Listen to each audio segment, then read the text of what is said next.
The Epistle Reading is from Acts 2, verses 1 to 21. When the day of Pentecost arrived, they were all together in one place. And suddenly there came from heaven a sound like a mighty rushing wind, and it filled the entire house where they were sitting. And divided tongues as of a fire appeared to them, and rested upon each one of them.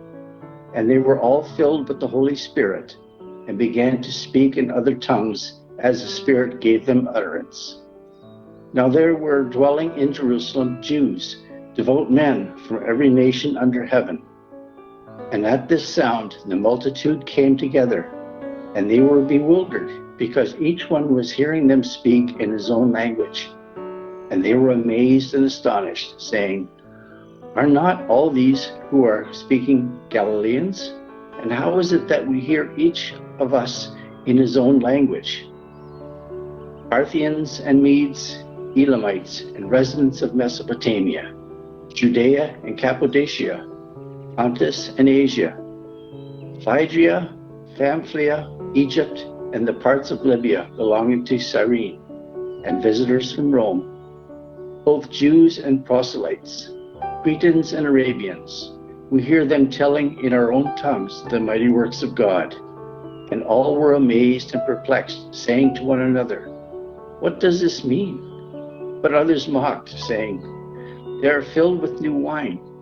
But Peter, standing with the 11, lifted up his voice and addressed them, "Men of Judea, and all who dwell in Jerusalem, let this be known to you, and give ear to my words. For these people are not drunk, as you suppose, since it is only the third hour of the day. But this is what was uttered through the prophet Joel.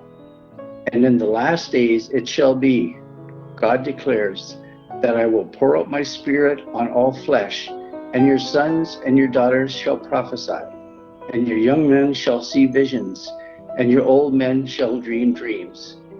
Even on my male servants and female servants in those days, I will pour out my Spirit, and they shall prophesy. And I will show wonders in the heavens above, and the signs of the earth below, blood and fire and vapor of smoke. The sun shall be turned to darkness, and the moon to blood, before the day of the Lord comes, and great and magnificent day. And it shall come to pass that everyone who calls upon the name of the Lord shall be saved. This is the word of the Lord.